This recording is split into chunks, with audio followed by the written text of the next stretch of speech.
Sure. Good morning. Good morning. I'm not going to hit that gavel again. Thank you. Friday the 2nd? Yep. It's sunny out Early in the morning, yeah. Nice storm. for now. The weekend's supposed to be something, though. Yeah, and that's certainly the first point. So at Public Works, as of yesterday morning, we received about 1.7 inches of rain.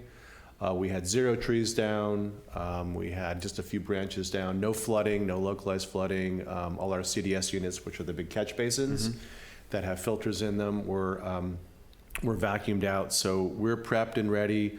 Monterey Fire has extra personnel on. Obviously, the PD and Public Works have extra staff on in preparation for what could be the next round of storms, or the next whatever storm surge coming up. There's no beach left, so to stay off the beach. Yeah. All the entrances are closed, so Yeah. please. Yeah, be safe out there. But the punchline is, as we go into the weekend, we are ready, we're prepared. If you have any issues, any emergencies, dial 911, and we'll take care of them. So our tree contractors are on call and ready. So we're locked and loaded. We're ready to go, and we'll see what happens. So that's what I have, number one. And then number two, Mary did a great job as usual, talking about the council agenda for next week. We've got closed session on Monday for a couple of items, and then we've got a pretty exciting agenda for Tuesday. We have a presentation from CYC, the Youth Center, giving us an update on where they are with their licensing with the state. We're going to review a Keep America Beautiful pledge proclamation. Mr. Byrne and Carmel Harris have been on the vanguard of that, so that's an interesting item. And then we've got two kind of bigger items. One is Wave Broadband. It's an encroachment permit to go on the overhead wires, the lower wires, which are the communications wires.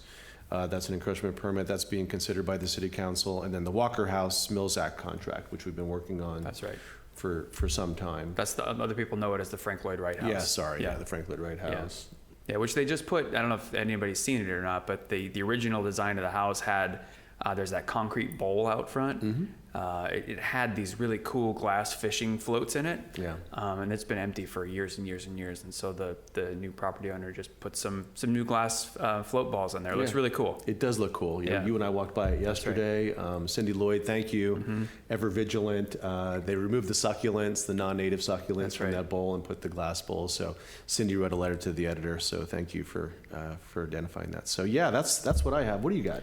We are continuing education that we're trying to do, little snippets here and there of things of how our government does and doesn't work.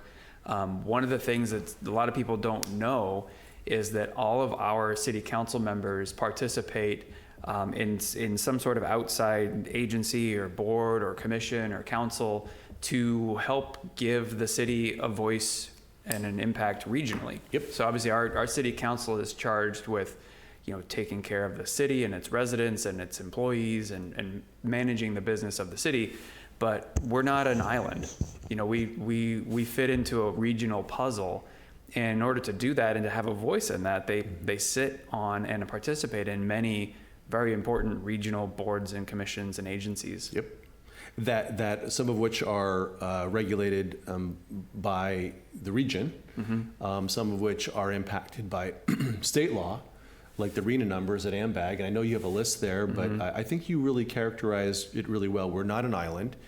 We need to be collaborative. We need to understand that we've got partners outside our 1 square mile that we need to work well with, and the council does a great job representing our interests at the regional level. So what does that list look like? So we've got, it's a really interesting list. So I can just run down, Mayor Potter is on the Transportation Agency for Monterey County. People know it as TAMC, is involved in the Monterey Peninsula Water Management District Policy Advisory Committee. So water, that's very important for us to have a voice at the table about water. The Litter Abatement Task Force, which is a county-wide thing.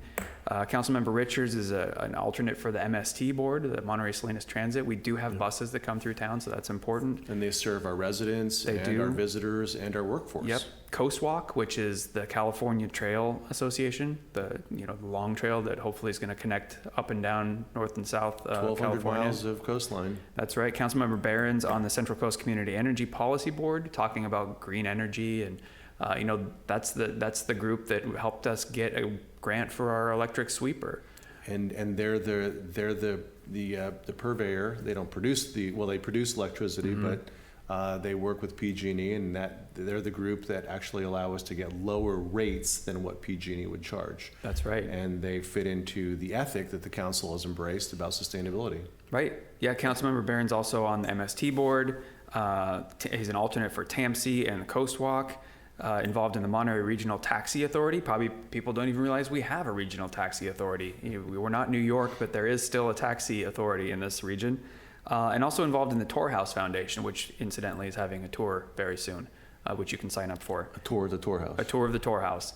Councilmember Ferlito is our AMBAG representative, the associated government that we have here, where that's very collaborative and talks a lot about planning policies into the future. Exactly. Regional planning policies, demographics, where people work and where they live and how they get from work to live to school to what have you. That's right.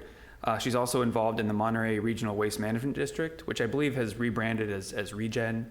They are a force to be reckoned with. They do a lot of really good work, and so Councilmember Ferlito's involved in that. Yeah, it's not the dump. It's not the dump. It's not the dump, and No. I mean, it's the most award-winning facility that recycles and landfills in the nation. It is, and it's phenomenal. It's a model. People travel here to see our waste management facility, which is pretty cool. Our dump.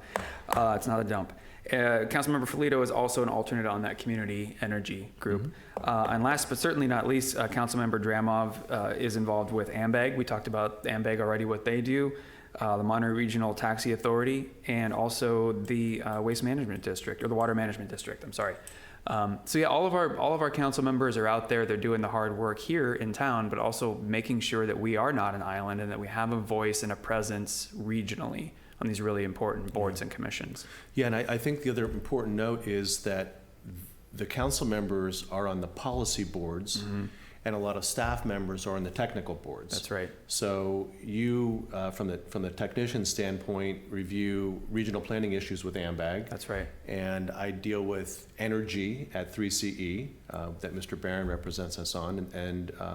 But again, a lot of these groups get together collaboratively, and they try to help influence what's happening in Sacramento.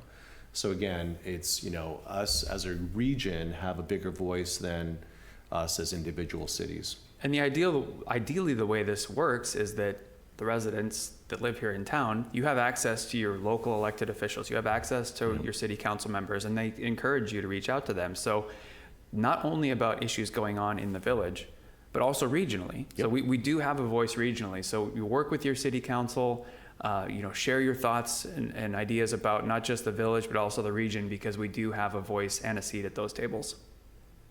That's what I got. We weren't even snarky about it. No, no joking. This is the reality of how local government is supposed to work, and I think it's functioning really well. So kudos to all the council members. Absolutely. And encourage our residents to get involved.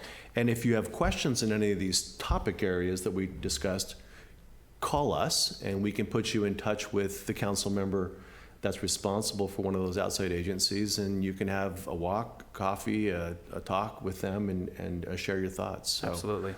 It was a good one. It was a good. You came up with that topic, and I think it's a good one. Well done. Thank you. Thank you, Chip. Thank you. All right. And, stay dry this weekend. Yes. Be safe. Stay dry. Yeah. Be safe. Hi, Chip's mom. And take good care.